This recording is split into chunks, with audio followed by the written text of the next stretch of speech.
Jai Srimad Bhagavad Gita ki.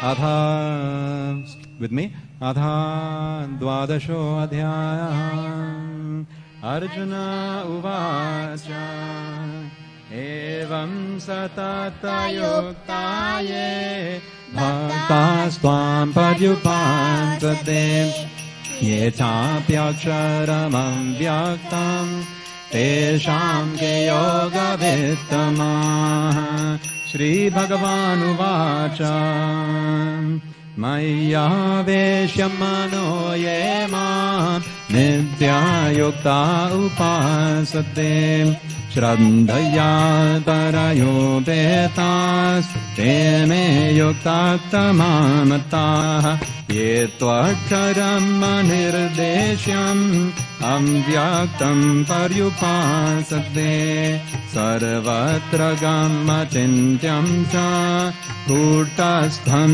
machalam dhruvam sanniyam yendriyagramam sarvatra samabundayah te prapnuvanti mameva sarvabhutahite ratah lesho adhikatarastesham avyakta saktachetasam amvyakta hi gatirduktham dehavadbhiravapyate yetu sarvani karmani mahi sanyasya matparah ananyenaiva yogena mandhyayanta upasate eshamevam samudharata mrityu samsara sagarat bhavami nakshirat padha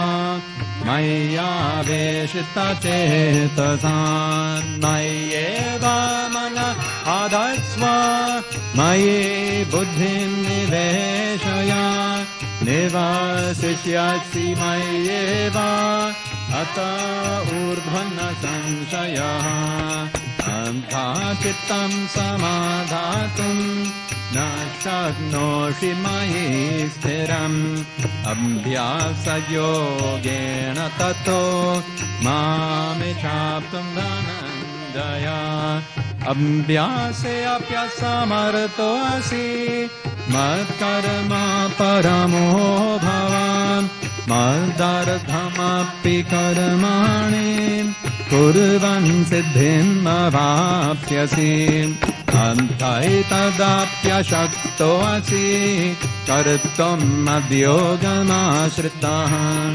sarva karma parantyagam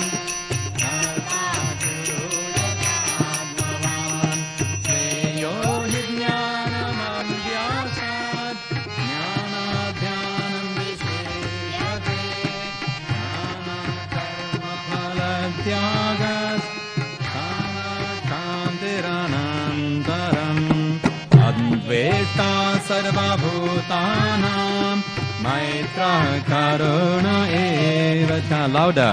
Nirmamo nirahankaraha sama dukha sukha kami santurta satatam yogi yatatma dridha nishchayaha mayyarpitam manobuddhir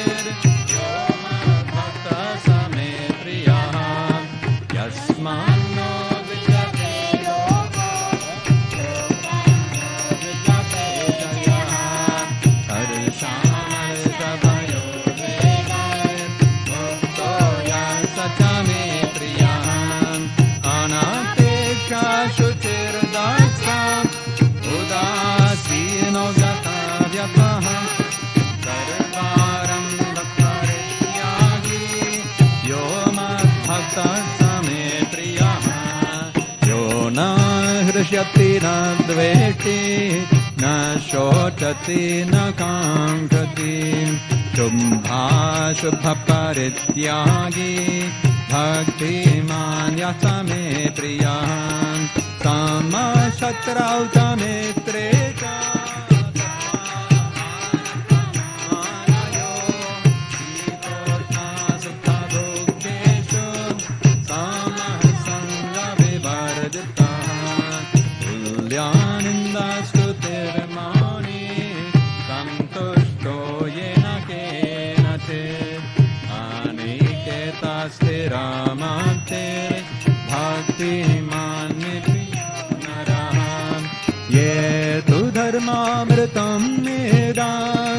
यतोक्तं पर्युपासते श्रद्धदानामत्परमा भक्तास्ते अतीव मे प्रिया इति श्री महाभारते शतसाहस्र्यां संहितायां वायासिक्यां भीष्मपर्वणे श्रीमद्भगवद्गीतासु उपनिषत्सु ब्रह्मविद्यायां योगशास्त्रे श्रीकृष्णार्जुनसंवादे भक्तियोगो नाम 12 अध्यायः।